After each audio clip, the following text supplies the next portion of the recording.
20 minutos faltan para las 9 de la mañana, ya está anunciado después de su cortina. Cristian Valdivieso, ¿cómo estás? Hola, ¿qué tal? Buenos días, bienvenido. Su cortina. Su cortina. Nuestra cortina. Personal e intransferible. Exactamente. Cristian, bienvenido. Mucho tema sobre la mesa, cuesta incluso elegir. Quizás partamos brevemente por un tema que ayer marcó fuerte y que hay que ver cómo avanza. Es la situación que está viviendo el padre del presidente de la UDI, Eduardo Macaya. Es complicado hacer el símil, pero es inevitable y él mismo lo sabe, lo dijo aquí ayer, sí. ¿no? Esto a propósito de que hubo una protesta ayer en la UDI, en las afueras, quiero decir que esto empieza a tomar, pareciera ser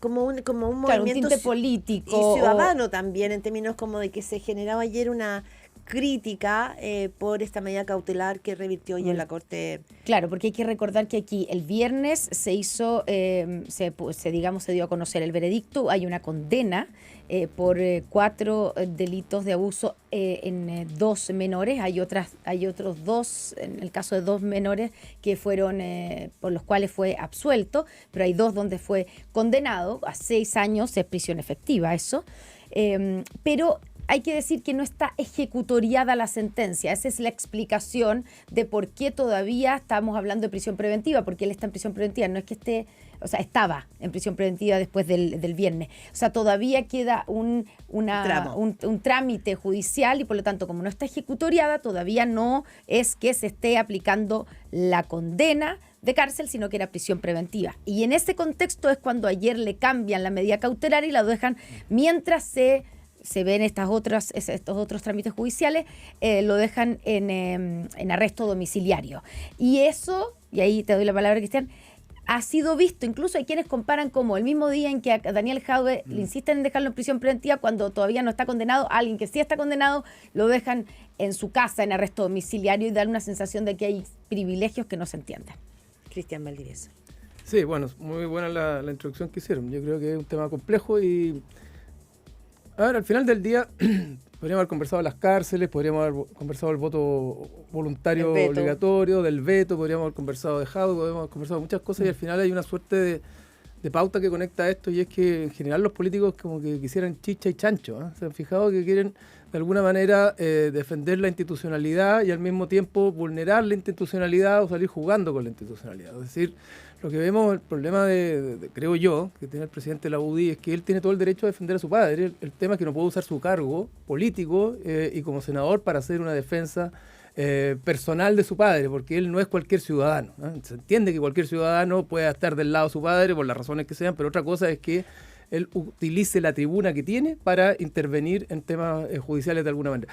Y no es tan Pero si se le pregunta, porque nosotros ayer tuvimos entrevista con él y teníamos que preguntarle, es evidente, porque esto se convierte en un tema. Está bien, pero finalmente él aprovecha ese espacio y para venir de alguna manera a hacer una defensa de su padre, lo que me parece a mí que finalmente, más allá del juicio que uno tenga, termina enlodando a la política y a su propio partido también, porque lo mete en un problema que termina mezclando, ¿verdad?, el juicio y la sentencia que hay respecto a su padre con el tema de la UDI, que son dos cosas que podrían ser radicalmente distintas. Si lo comparamos con el caso de Daniel Jadwe, cuando Daniel Jadwe se va, ¿verdad?, en prisión preventiva y el Partido Comunista decide prestarle ropa, tú dices, bueno, de nuevo aquí los políticos quieren chichi y chancho, o sea, quieren estar en el gobierno y quieren estar en la calle, quieren estar defendiendo la institucionalidad y al mismo tiempo enjuiciando la institucionalidad antes que ésta se haya manifestado. El que tú haces, entonces, finalmente, aquí lo que hay es que la ciudadanía dice, bueno, entonces al final del día, la gente o los políticos hacen lo que quieren, ¿ah? Y un día dicen que es importante cuidar la institucionalidad y al otro día vulneran la institucionalidad. Un día dicen que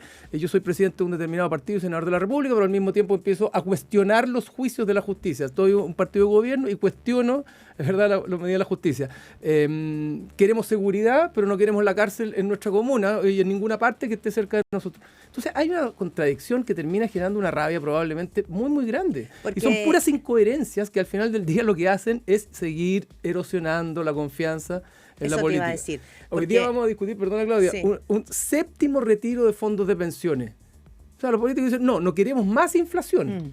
Tenemos que cuidar la economía. Y están de nuevo discutiendo un retiro de los fondos de pensiones. O sea, esa contradicción que tú notas entre el discurso, digamos, como institucional del mundo político, el discurso con camisa blanca y corbata almidonada, y después el discurso con la zapatilla pichanguera, para la ciudadanía esto puede alimentar No, pero, algo que tú has hablado anteriormente, que es como este malestar que queda aquí subterráneamente burbujeando. Obviamente, si todos podemos querer chichi chancho, el punto es que solo los políticos aparentemente consiguen los chichi tienen. chancho, ¿te fijas? Y además nos intoxican al resto de la sociedad porque de alguna manera vulneran lo que a la sociedad le están pidiendo que no vulnere. Creamos en la justicia, no creamos en la autotutela, pensemos, hagamos denuncias porque el ministerio tiene que funcionar, el Ministerio Público, pero resulta que otros cuando se enfrentan a la justicia terminan cuestionando a la justicia. Ya, tú viste y esto va a ser un fenómeno que creo yo, que las esquirlas de esto pueden terminar afectando a la UDI en general y a la oposición también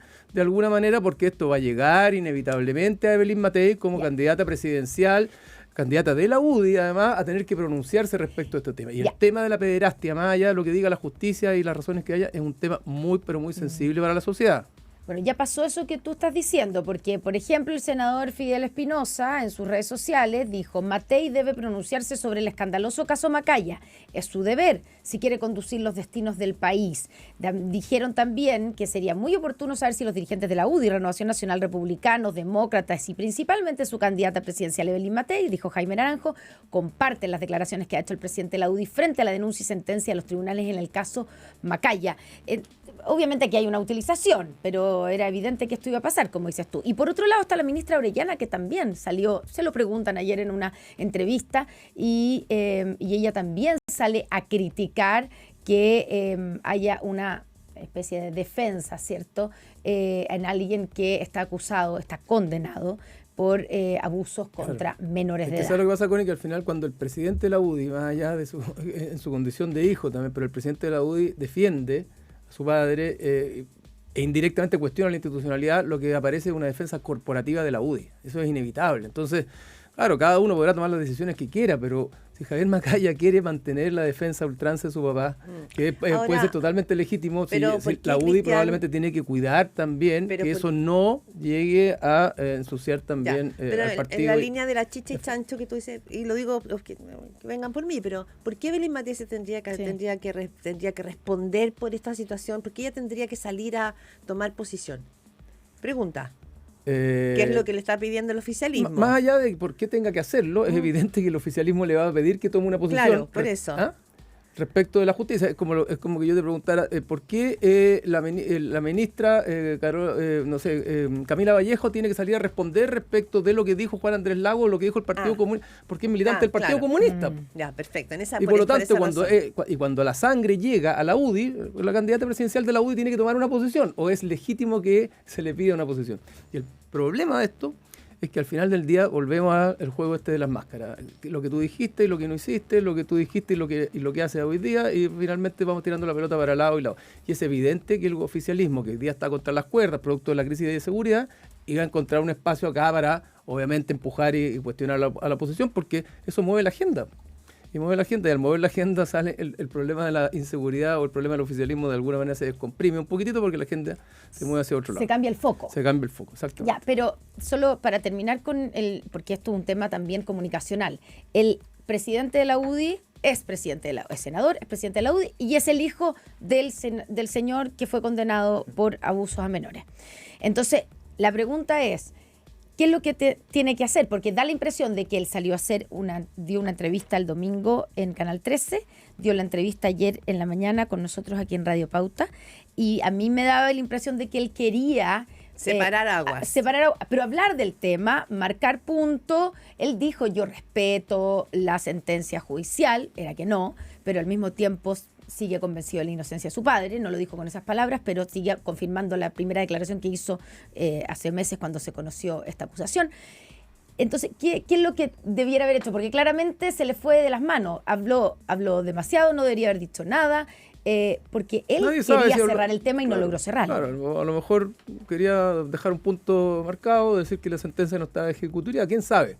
Nadie puede cuestionar al presidente de la UDI en su condición de persona y respecto de persona y de hijo, ¿verdad? Que actúe como tal. Si el tema es que él está actuando igual desde un rol institucional, inevitablemente esto termina siendo una defensa corporativa, porque no es cualquier persona el que está defendiendo a un hijo, es el presidente de un determinado partido, y si el partido no se pronuncia, y de nuevo, y la candidata presidencial del partido tampoco se pronuncia, quiere decir que implícitamente el dicho popular dice que el que calla otorga, de alguna manera. Entonces, por eso que te van a seguir jodiendo, te van a seguir tirando la pelota para allá y te van a seguir poniendo la presión respecto de, bueno, ¿y qué pasa? ¿Cuál es la opinión que tienen respecto de este tema? Otro contrapunto que se hacía ayer, por lo menos en redes sociales, lo recojo porque es parte de la discusión de lo que tú dices, Cristian, como esta sensación de que todos quieren chiche chancho y la ciudadanía mira el cuestionamiento a la justicia. Y también ayer muchos abogados de la plaza y políticos, por supuesto, decían, a ver, ¿por qué justo este mismo día se mantiene la prisión preventiva contra Daniel Jadwe y se levanta esta medida cautelar contra Eduardo Macaya?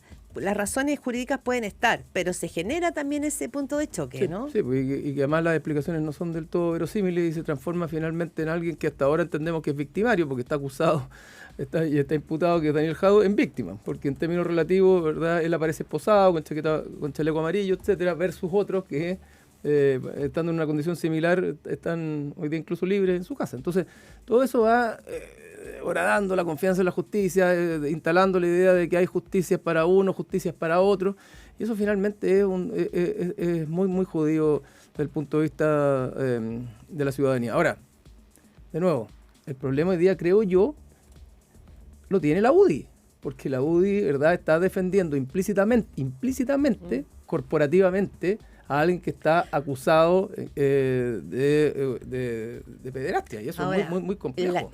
En ese escenario, solo un caso hipotético, ¿y qué pasaría si finalmente fuerzan la salida de Javier Macaya a la presidencia? Eso también es tremendo, ¿o no? También es un terremoto político en la UDI si lo sacan de ese cargo. Bueno, es que a veces la presión es tan fuerte que el terremoto es inevitable para descomprimir la energía. O sea, o si no, la energía sigue generando y después ya no es un terremoto, sino que es terremoto, maremoto y varias otras cosas más. O sea, yo creo que evidentemente esto debe ser materia de conversación, de discusión y de tensión dentro de la UDI, inevitablemente. Y más allá de la solidaridad, la empatía o lo que tú quieras con la persona de Javier Macaya, otra cosa es el rollo institucional. O sea, en una gerencia general, ningún gerente general se puede mantener, ¿verdad?, en ese cargo si está cuestionado, ¿verdad?, por distintas cosas o porque está defendiendo personalmente a una sentencia que fue ejecutoriada o está en contra de una sentencia que fue dictada por la justicia. No se sostiene en ninguna corporación eso. No es lo que corresponde, no es lo que la lleva y además no es lo que supone o te dice cualquier manual para cuidar una marca, cuidar una empresa o cuidar una cierta entidad. Evidentemente está hoy día cuestionada la UDI porque la defensa termina siendo de la UDI implícitamente en boca o en rostro del presidente del partido. Y le sirve, bueno, una de las cosas que dijo ayer, la repitió acá en la mañana, ¿cierto?, Javier Macaya, como cuestionando algunas pruebas que se presentaron en el juicio, la validez de algunas pruebas. Y hay un video del que se ha hablado, y él dice, fue grabado sin la autorización, y en un contexto familiar sin consentimiento.